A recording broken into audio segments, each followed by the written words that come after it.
Hello, hello everybody! Happy anniversary! It's 3 years since my ex broke up with me. That's not really something to celebrate. In fact, I think if me from 3 years ago saw me now doing that, they would be mortified. 3 years ago, when my ex broke up with me, it was devastating. It was one of the worst experiences of my entire life, but I got through it.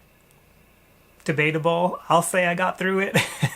No, I got through it and we're here today. So I wanted to mark the occasion. I've never really talked about the whole thing like on the day when he broke up with me. So I don't know. I wasn't even sure what I wanted to do for this video, but I figured let's give like a little retrospective and let's have a chat. Let's really break down what happened here. And actually I've been thinking maybe another video that I will do is or like a real detailed breakdown of everything that happened in my relationship, but I just want to like kind of talk here and be fluid and whatever about everything. So at the beginning of my last relationship with my ex, which was the one where he broke up with me 3 years ago, I met him in 2009 and I had just learned a little bit about myself that year and about some mental health problems that I probably had, and I had been working on them. I had broken up with somebody else earlier that year who was like clearly not good for me, not really good for anyone.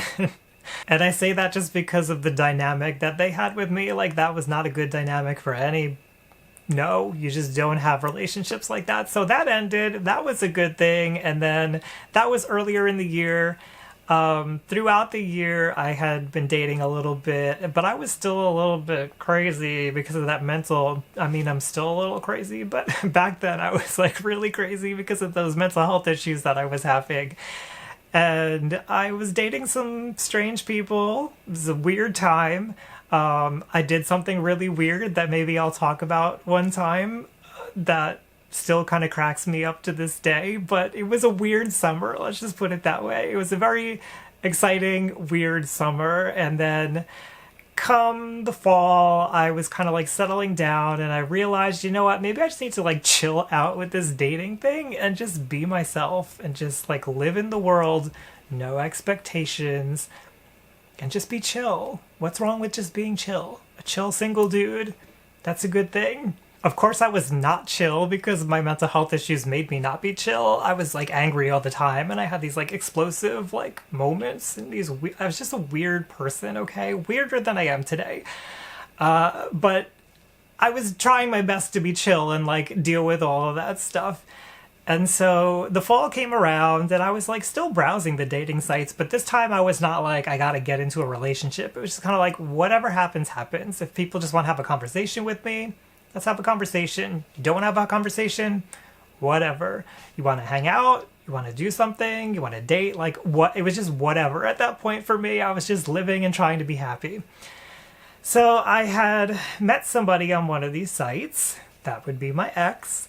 And at first I was very skeptical because like the picture, and it was just like one of those situations where it's like, no.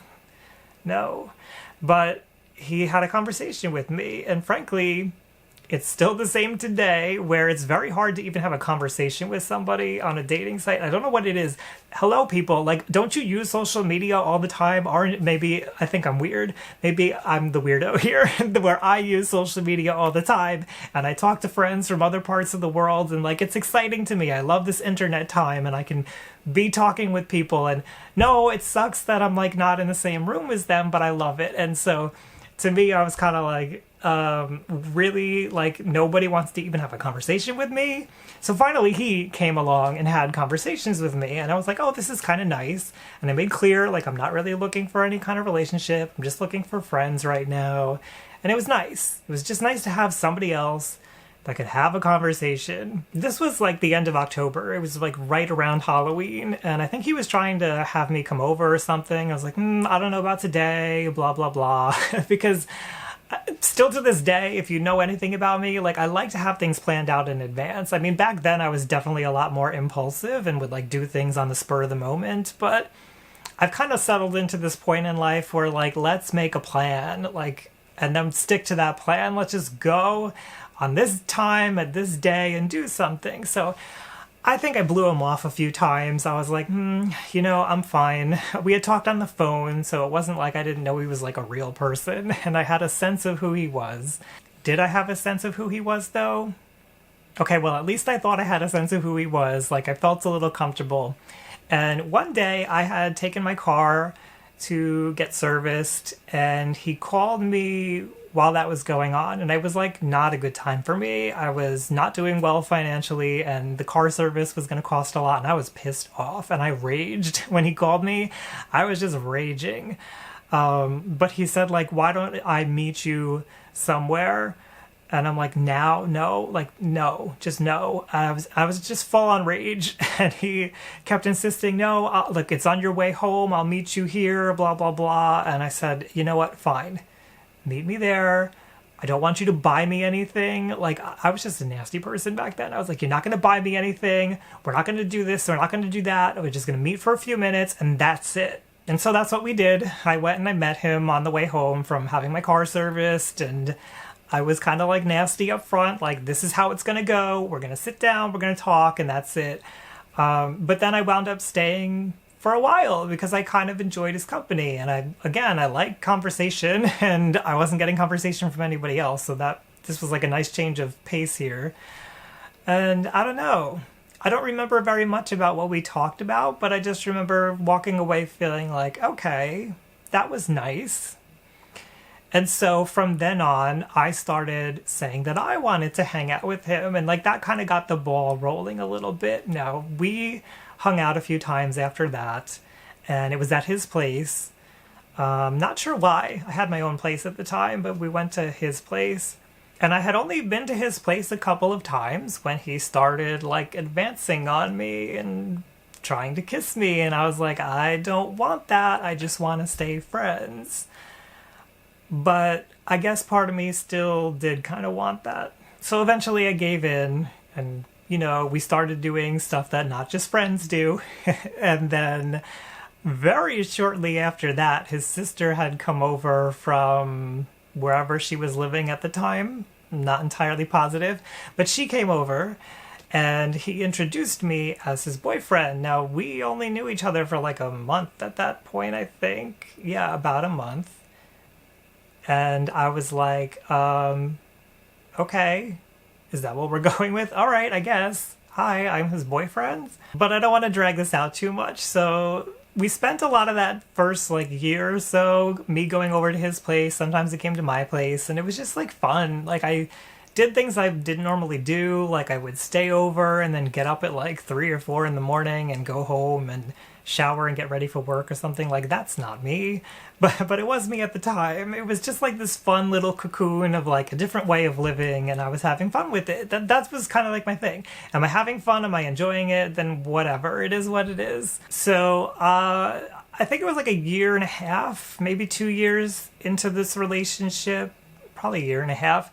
He had been renting from somebody who owned a house, and they lived in the house, and then they were selling the house, so he had to move with them to a new location. But the new location was not really ideal for him, and I went with him, and we actually moved his stuff to the new location, and it really wasn't that great. I mean, for me it probably would have been fine, but for him, like I could understand why he didn't want to live there.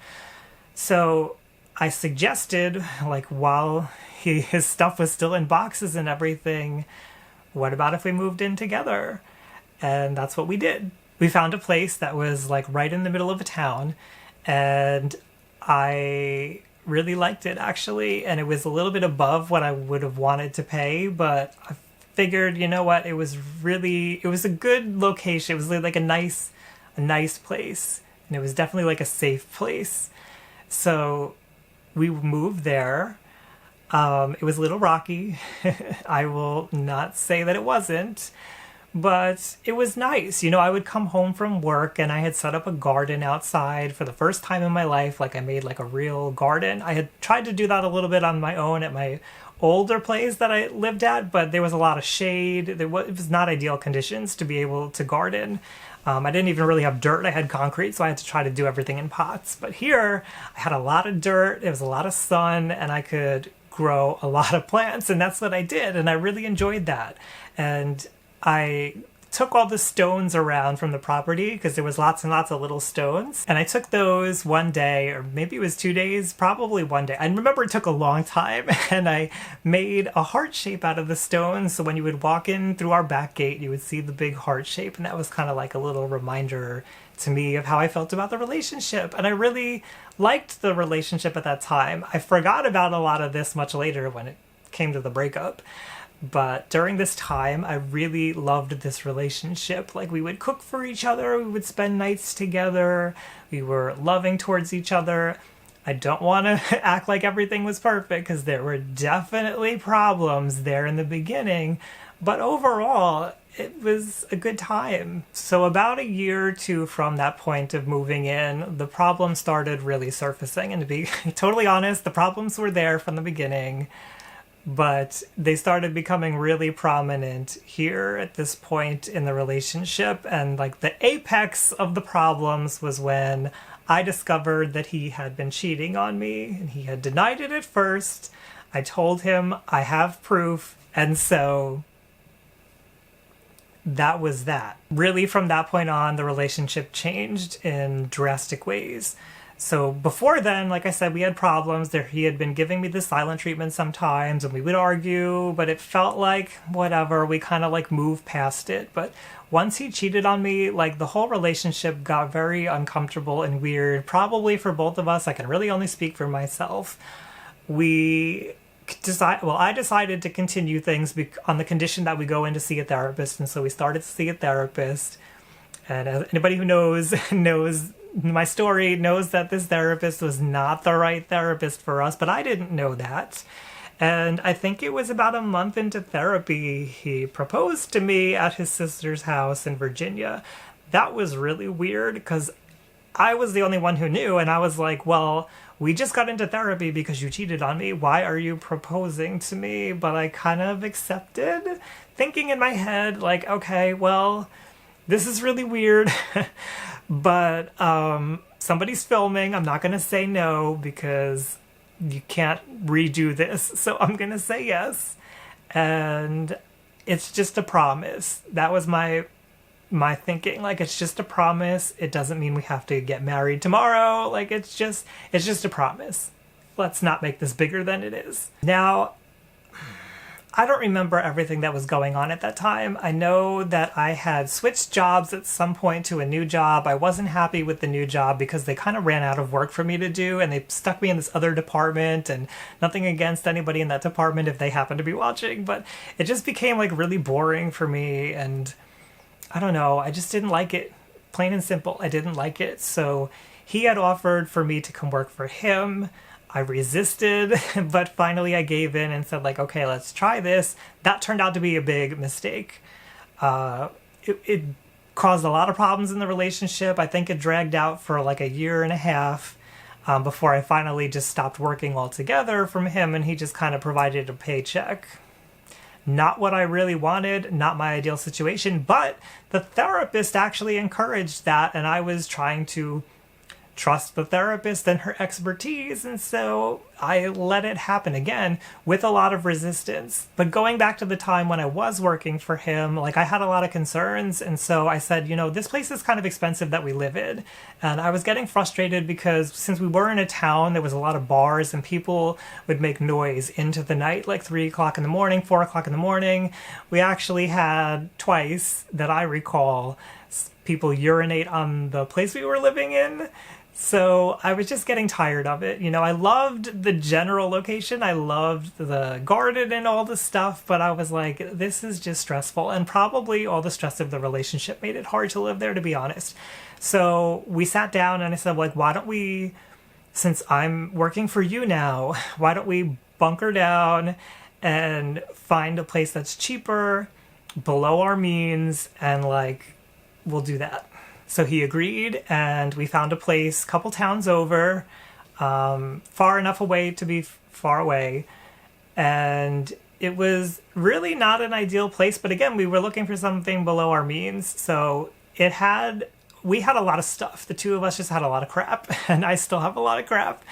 So we needed a place to put it. So we found this place that was kind of cheap, but they had a basement, and the basement was unfinished, like cement walls looking like a dungeon, basically, with like wet skids and stuff on the floor. I don't know if they were wet, but it just looked bad.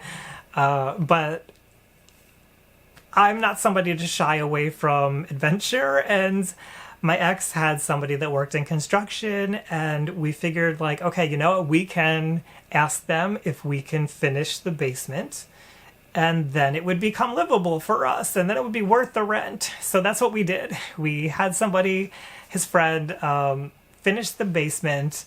It became a problem later, I'll get to that, and we moved in. It was kind of small, it was kind of uncomfortable. I don't think either one of us loved it.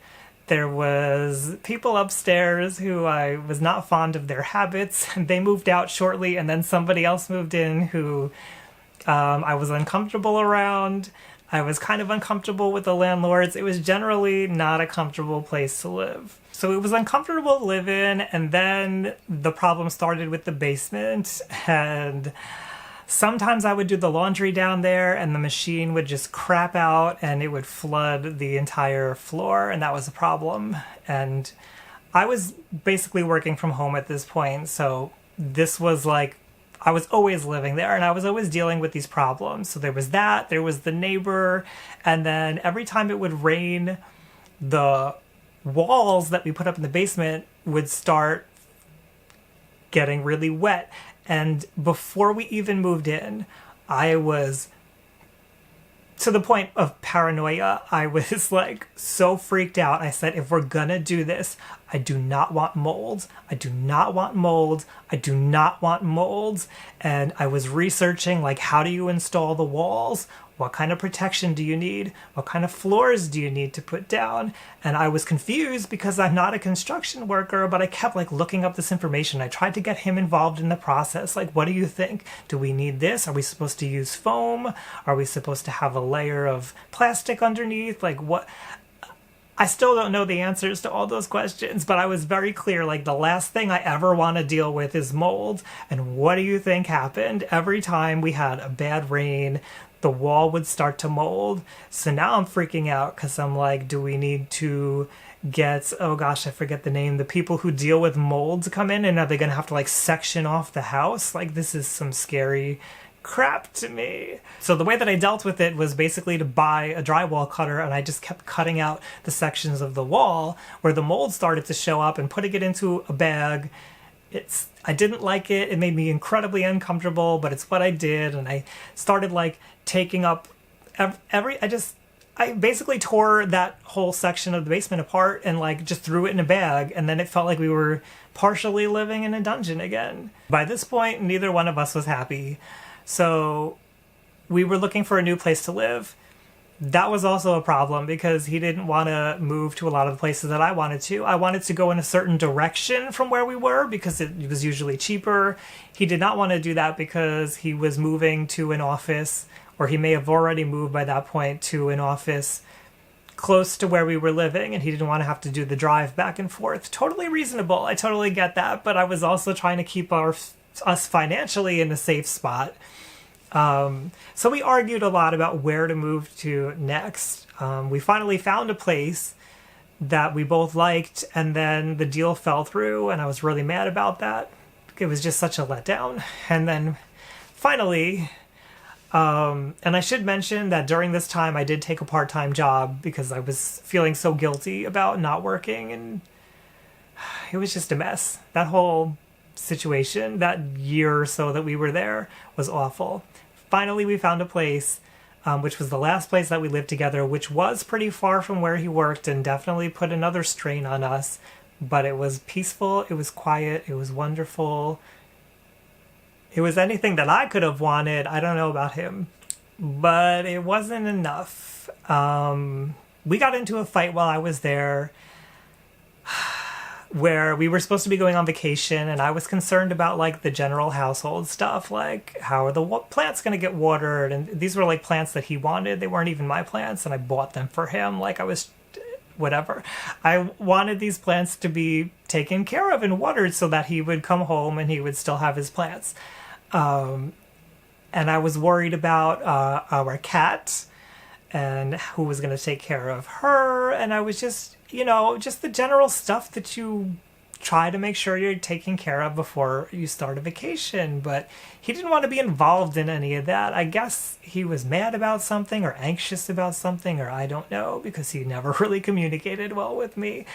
So what happened was he got really, like, the most, I don't know, maybe this is the most angry that I ever saw him, and he wound up throwing the plants out into the snow, which, like, to me was like nothing, because the relationship before this one, trust me, if that was the worst thing that happened in that relationship, I would have been happy. But he normally wouldn't get that upset about things, or at least not express being upset about things that much. So I knew something was wrong, and I kind of like let it go. I think that night I just like let it go and said whatever. And then the next day, I think he was giving me the silent treatment the next day. So he was giving me the silent treatment, but then he had the tickets to go to the vacation we were going on, and I just figured, okay, you know what? Whatever. I'm going to bed. He's going to wake me up, and we're going to go, because we've done this before where he's given me the silent treatment, and then we just go, and it's silent in the car or whatever, and it's like, I was used to it, and I'm like, whatever, it is what it is. But I woke up the next day, and he didn't wake me up, and he went on vacation without me. That was horrible. We were still seeing that first therapist. I called her and I explained to her, and she did get on the phone with me, I think, that same day. And just kind of like calm me down because I was so upset. But before I got on the phone with her, I also found that he had continued cheating on me. So it was like a double whammy all in one. And that was a really painful time. From there, we went to an event together. Like, we figured things out. We patched them up a little bit. We always went through these patterns of, like, really strong arguments and really bad periods. And then we went to, like, a period of stability where things were really nice again. So that's kind of what happened. It just got nice again, and we went to an event, and we felt very, like, energized and excited about life and just excited about things in general. And it felt like things were going really good. And then he kind of like dropped a bomb on me that summer that he didn't want to be with me anymore. And I was like, okay, well, we've been through this. We're just going to do it again.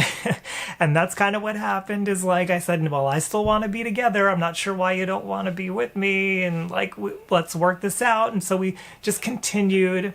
And I think maybe that's when I said we had stopped seeing the old therapist because he just never rescheduled, I guess. I don't know how that happened. But I said, like, let's try another therapist. Maybe we keep having these problems because this therapist is not really helping us, because we keep going and we keep doing the same stuff. So finally, we got in to see a new therapist in the fall. I was very excited because she finally, like, seemed to pinpoint right in what are the core issues here. And I was like, oh my God, hallelujah. Like, somebody finally gets it. And he, in the meantime, was like, I'm out of here. We're done. I want nothing to do with this relationship anymore. I have a feeling there was something that triggered it, because there was a party thrown for him about something that I did not attend, because that person who threw the party didn't make sure that I would be able to attend. And I had something planned that I had planned earlier in the year for that day. So I kind of have a feeling that was the thing that really set him off wanting to break up with me. So we had a long breakup. It sucked. It was one of the worst winters of my life. He just kind of like gradually wasn't showing home and gradually wasn't going to the therapy. And it felt like he was doing what he was doing with the other therapist, which I think was he was trying to make it look like I was the problem in the relationship and he didn't do anything wrong. And I don't know. I tried to soften up and I tried to give him the things that he wanted and keep him in a relationship with me, but he had other plans and he started to date somebody who I believe he's still with today. And then I had to move out. You know, our lease was up in July of that year, so I had some time, but I was also afraid because he eventually took me off of the payroll. And from that point forward, I was relying on credit cards and retirement money, which I have largely been using to support myself since. You can watch other videos to see like how I felt about the whole aftermath of the breakup. Basically, I got angry. I was really pissed off about everything. I was devastated. I had a really hard time with it, but eventually I got to the point of anger and feeling very used and upset and like, I don't know. I just don't know. I still don't have answers for that whole relationship and that breakup, and I never will, probably. So, I moved out, and that was hard, but I also kind of had this mindset of like, I gotta do it, gonna move out, we can do this, you're a capable person, and I just kind of like focused in on that, and I got it done, and I moved out. And it was still hard when I moved out, because I still had to deal with the fact that he kind of like moved on with life, like nothing happened, like, oh, Ryan means nothing anymore, and Ryan never really meant anything. And I'm like, really? I'm not gonna say. You two won't want me to say the things I would like to say. But I still had a hard time with it. You know, my self-esteem, like, if it was up here when I started with him, it was to the ground by the time we broke up. I did talk about the worst part of the relationship for me yesterday in a video, so you can check that one out also if you really want to hear more about this. And let me know, by the way, if you like me talking this way, because I'm used to doing videos where I'm like kind of teaching. I kind of feel like when I ramble, it might be boring, but then I also know when I watch other people and they ramble, I love it. So what do you think? Do you like this kind of stuff? Let me know down below. I want to continue from there, though, because here I am. It's been 3 years later. When he broke up with me, it was one of the worst feelings. Not the day that he did it, because I didn't really believe it, because he had tried to break up with me so many times before. And we just kept going. He would try to break up. I say try to break up with me because I always resisted, but then he also would kind of keep going. So it's not like I was forcing him to stay with me or anything. But I didn't believe it at first, but once the reality sunk in, it was so hard. It was so hard to like get up. It was hard to get in my car and do anything. Anytime I was in public, it felt like everybody knew there was something wrong with me. I felt like I had the scarlet letter on me. And I know how alone a lot of people out there are feeling if they're going through something like this. And I never want to lose perspective on this, because there was a lot of people when this was going on who were trying to give me advice and trying to help me, and it felt like they really weren't hearing me and they really didn't understand what I was going through. So I think it's good sometimes that I keep doing these videos on breakup stuff. You know, I wasn't doing them for a long time. I only started doing this recently, but it's good as a reminder to me of what it feels like to really be in the middle of all that stuff, because I'm still connected to that. I still feel that pain inside if I really focus on it and if I really expand the memory of everything that was going on at that time, because it was horrible. And back then, I really didn't see a vision for how I was going to make it. I just saw like the trajectory of my life going down, down, down, and then just like, that's it. Like, what else could possibly happen from here? I mean, I looked at my ex before my ex and how terrible that was, and then this ex felt like a good relationship. This felt like something wholesome, something real. It felt like work, like good work. Like we put in the work to try to help learn about each other and work things through, and I couldn't really understand why it was falling apart. And I felt like, well, if this is how this ends, then how can I have a relationship with anybody? Like, I can't even, especially during the breakup, I couldn't trust anyone. But they say that time is the greatest healer, and it really truly is. You know, it took time and it took work. It wasn't like something that just happened. But eventually, I got my self-esteem back, and I got to where I am today. Now, I am not anywhere close to where I would like my life to be. This here is not a perfect life. This is not what I want, but I'm okay. I feel good. I have good days. I have a lot less bad days. I can appreciate things more. I'm grateful for things. I wouldn't say I was grateful for what happened in that relationship. I know a lot of people say, oh, you should be grateful. You get to the end of it and you're going to be grateful that this happened to you. No, that didn't have to happen to me. but I can see the growth. I'm grateful for the growth that happened. Let's put it that way. And in a lot of ways, I'm grateful that I'm not in that relationship anymore because it clearly wasn't going anywhere. But I'm not grateful for the fact that it happened.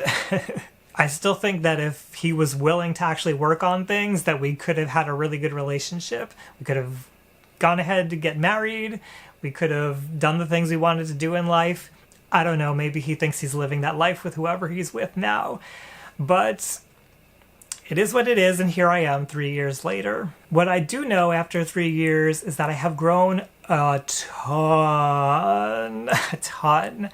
So much growing, and I continue to grow, and I really love that about my life, because with my ex, it felt like nothing was ever getting anywhere. It just felt like we were always stuck. If you ask me, I feel like we were stuck because he insisted on not moving forward and not dealing with his own side of the issues. But that's all gone. That's out of my life now. And so I could continue moving on and growing in the ways that I needed to grow. And here I am today, a lot healthier, a lot happier. And 3 years after my breakup, good riddance. Bye. How long has it been since your last breakup, and how do you feel about that? What have you learned? Let me know in the comments.